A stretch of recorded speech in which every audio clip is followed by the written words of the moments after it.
नमस्कार, मैं हूं तनिष्का चौरसिया और आप देख रहे हैं एलआर न्यूज। चलिए जानते हैं कुछ खास खबरें। वाले प्रवासी भारतीयों को भेजा गया है, उस पर आपकी क्या? देखिए,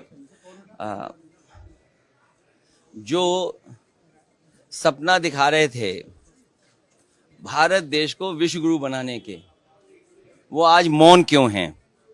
और सरकार से कुछ सवाल हैं।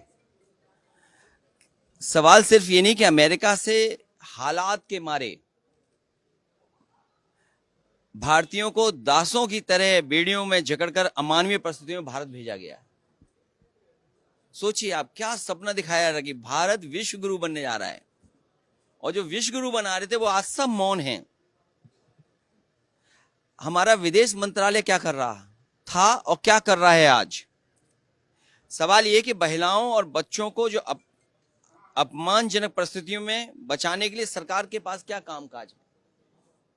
तो एक तरफ तो वो जो हम अपनी अर्थव्यवस्था को कह रहे हैं कि हम दुनिया में यहां पहुंचे जा रहे हैं, वही ये अमानवीय व्यवहार हमारे भारत के नागरिकों के साथ हो रहा है।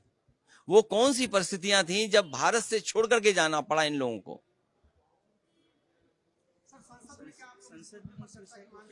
हमारी समाजवादी पार्टी और विपक्ष की मांग है कि सरकार इस पर जवाब दे और चर्चा में शामिल होने का सबको मौका दिया जाए। चुनाव आयोग से काफी नाराज हैं आप, इस बात को लेकर आपने कहा। मैं चुनाव से नाराज नहीं हूं।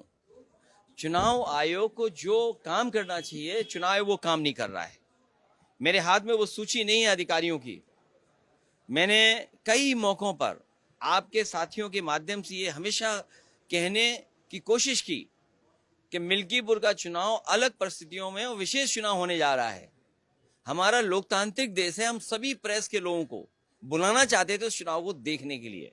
न केवल अपने भारत के प्रेस के लोगों को बुला रहा था मैं, बल्कि अंतर्राष्ट्रीय प्रेस को भी मैं बुलाना चाहता था कि कम से कम हमारे लोकतंत्र में किस तरीके से मतदान होता है वो देखें और समझें आकर के। मुझे तो ऐसा लगता है, मैं सीधा पार्लियामेंट आ गया हूं। अगर मेरे पे कहीं सफेद कपड़ा मिल गया होता तो क्योंकि इलेक्शन कमीशन मर गया, मैं सफेद कपड़ा उन पे पहना देता। आप सोचिए, अधिकारी जाति देख करके पोस्ट हुए हैं। अभी कुछ दिन पहले लोकसभा में भारतीय जनता पार्टी के लोग कह रहे थे कि कुछ लोग जाति जाति करते हैं। भारतीय जनता पार्टी ने जाति के आधार पर पोस्ट किया है। वहां के एसएसपी को लगातार निर्देश मिल रहे थे, लगातार निर्देश दिए जा रहे थे लखनऊ से, और जहां भी उनके जो गुप्त कार्यालय बना हुआ वहां से। अब आप सोचिए, चुनाव कराने वाले जिम्मेदार लोग कौन हैं? एसएसपी अयोध्या, राजकरण नैयर। सोचिए, एक एसओ, एक पुलिस का अधिकारी किस तरीके से एक नेता कार्यकर्ता को गाली दे रहा था। उसने कार्यकर्ता को न केवल गाली गलौज दी, मारने की धमकी दी। और दूसरा, अभी मेरे पास ऑडियो मिल रहा है मुझे। जब ये ऑडियो वायरल हो गया उसका, पुलिस अधिकारी का, तो वो गांव में जाकर के उस प्रदीप यादव की पिटाई की, उसने मारा पीटा। और अभी सुनने में आया कि जब दबाव पड़ा है तो वो छुट्टी लेकर के भाग गया है। ये अयोध्या के एसएसपी राजकरण नैयर, इसी ने पिटवाया है उनको, और दोबारा पिटवाया जब ऑडियो वायरल हो गया। एसडीएम मिल्कीपुर राजीव रतन सिंह, सीओ मिल्कीपुर श्रेष्ठ त्रिपाठी, थाना इनायत नगर एसओ देवेंद्र पांडे, ये भारतीय जनता पार्टी के किसी के बहुत खासम खास रिश्तेदार हैं। थाना कुमारगंज एसओ अमरजीत सिंह, थाना खंडासा संदीप सिंह, जिला विद्यालय निरीक्षक, जिन्होंने एक एक नाम देख करके पूरी सूची नहीं जारी की। उन्होंने कहा कि पूरी सूची जारी करेंगे तो सब लोग जान जाएंगे कि किस जाति के अधिकारी पोस्ट हो रहे हैं। तो एक एक का ऑर्डर एक एक करके निकाला गया। निरीक्षक, जिला विद्यालय निरीक्षक पवन तिवारी, एडी बेसिक कौस्तुभ सिंह, इनके बारे में आप लोग भी जानकारी कर लेना। जिन मंत्रियों को जिम्मेदारी लगाई थी, जब चुनाव होता है तो कोई भी मंत्री रुक नहीं सकता अपने क्षेत्र में, जिस क्षेत्र में चुनाव चल रहा है। आपको पता होगा, एक बाहर का व्यक्ति जब पकड़ा गया, जब पुलिस ने उसको पकड़ लिया, बाहर की पुलिस ने, तो उसने खुद बात कराने की कोशिश की मंत्री जी से। और ये बात अगर गलत है तो वो तो लाइव था, वीडियो रिकॉर्डेड। आप पता करिए कि किससे बात हो रही थी। वो मंत्री वहीं रुके हुए थे।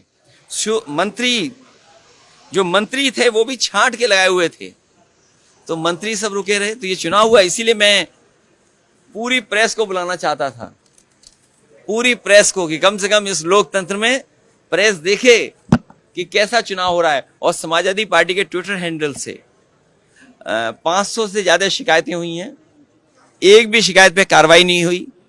जिस तरीके से मिल्कीपुर लूटा गया, इससे पहले भी चुनाव की लूट हुई थी। अगर चुनाव आयोग उस समय सख्त कार्रवाई अधिकारियों के खिलाफ करता तो शायद मिल्कीपुर में निष्पक्ष चुनाव होता। ये चुनाव निष्पक्ष नहीं हुआ है, इसीलिए हम लोगों ने कहा है कि ये बाबा साहब भीमराव अम्बेडकर जी का दिया हुआ एक अधिकार जो वोट का है वो भी छीनना चाहते हैं। ये तो सब आपने देख लिया ना कि वोट के अधिकार को भी छीन लिया बीजेपी के लोगों ने। चलिए धन्यवाद। हैं? बीजेपी कह रहे हैं कि आप खींच मिटा रहे हैं। अरे भाई खींच में मिटा रहे, फिर हमारी सूची पढ़ दें। अरे सूची पढ़ दें, हम खींच मिटा रहे हैं। एक मिनट में जाइए, वो सूची कहाँ चली गई हमारे। ओके, मेरे पत्रकार साथियों, मेरी मदद करने के लिए धन्यवाद, क्योंकि आते में कई कागज मिल गए हैं। अच्छा सूची पढ़ दूं। SSP Ayodhya Rajkaran Nayyar, SDM Milkipur Rajiv Ratan Singh, CO Milkipur श्रेष्ठ त्रिपाठी, थाना इनायत नगर एसओ देवेंद्र पांडे, थाना कुमारगंज अमरजीत सिंह, थाना खंडासा संदीप सिंह, जिला विद्यालय निरीक्षक पवन तिवारी, एडी बेसिक कौस्तुभ सिंह। अभी भी बात समझ में नहीं आई? बात तो समझ गए हो, बस इतनी सी बात है कि बात तो आप समझ गए हो। दबाव बहुत है, सच नहीं बोल सकता कोई।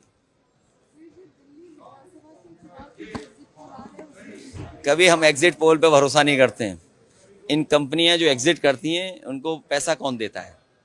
सर संसद में आपने क्या मिल्कीपुर का मुद्दा उठाया, या फिर जो मिल्कीपुर का अवैध जो भारतीय रह रहे थे जो डिपोर्ट हुए इंडिया में, वो बहुत लेट हो गए आप, थोड़ा लेट हो गए, कोई शेयर कर लेना। Thank you so much. Milkipur पे